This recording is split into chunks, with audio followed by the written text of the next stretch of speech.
One approach to trade liberalization occurs when a small group of nations, typically on a regional basis, form a regional trading arrangement.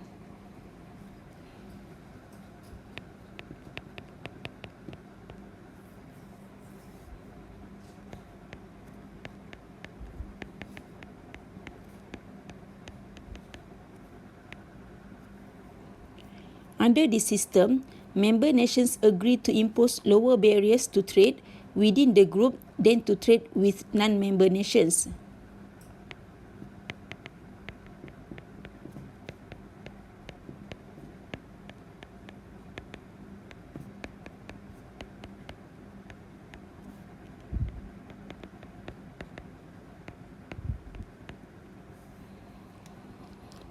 Each member nation continues to determine its domestic policies, but the trade policy of each includes preferential treatment for group members.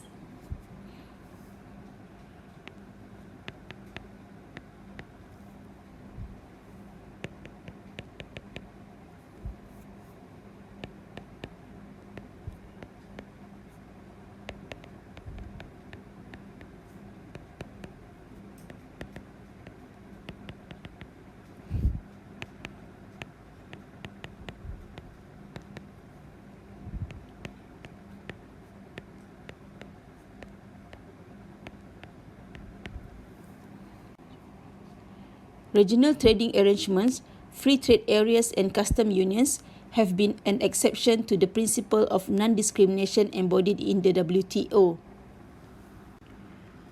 We will investigate the operation and effects of two regional trading arrangements, the European Union and the North American Free Trade Agreement.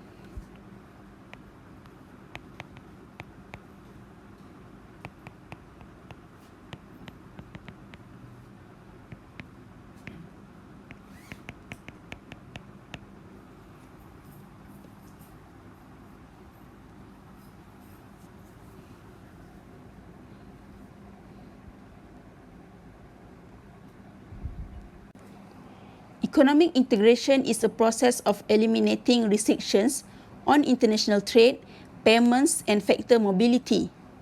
Economic integration results in the uniting of two or more national economies in a regional trading arrangement. Let us discuss the types of regional trading arrangement. The first one is free trade area.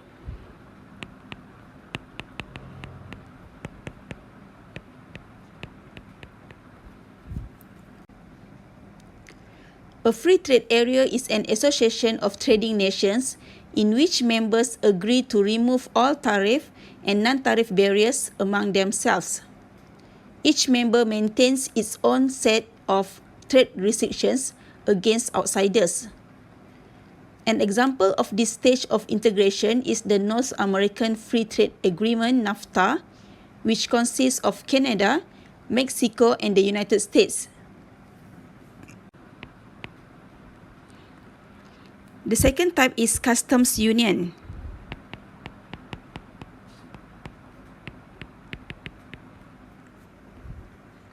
Like a free trade association, a customs union is an agreement among two or more trading partners to remove all tariff and non-tariff trade barriers between themselves. In addition, each member nation imposes identical trade restrictions against non-participants. The effect of the common external trade policy is to permit free trade within the customs union, whereas all trade restrictions imposed against outsiders are equalized. The third type is common market.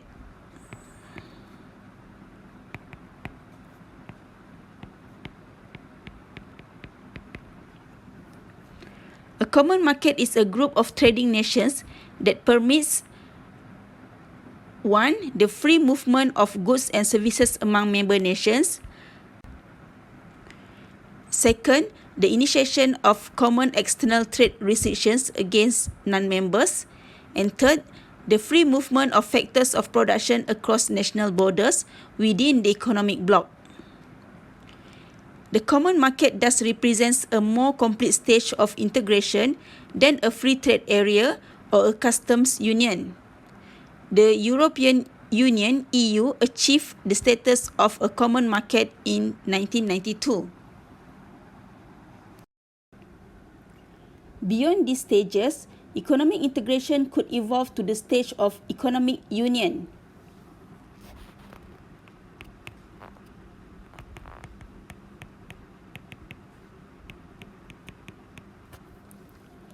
In which national, social, taxation, and fiscal policies are harmonized and administered by a supranational institution. Belgium and Luxembourg formed an economic union during the 1920s. The task of creating an economic union is much more ambitious than achieving the other forms of integration. This is because a free trade area, customs union, or common market results primarily from the abolition of existing trade barriers. An economic union requires an agreement to transfer economic sovereignty to a supranational authority. The ultimate degree of economic union would be the unification of national monetary policies and the acceptance of a common currency administered by a supranational monetary authority.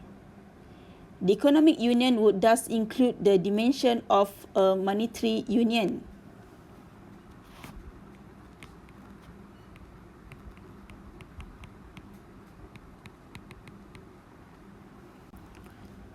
The United States serves as an example of a monetary union. 50 states are linked together in a complete monetary union with a common currency, implying completely fixed exchange rates among the 50 states. The Federal Reserve serves as the single central bank for the nation. It issues currency and conducts the nation's monetary policy. Trade is free among the states, and both labor and capital move freely in pursuit of maximum returns. The federal government conducts the nation's fiscal policy and deals in matters concerning retirement and health programs, national defense, international affairs, and the like.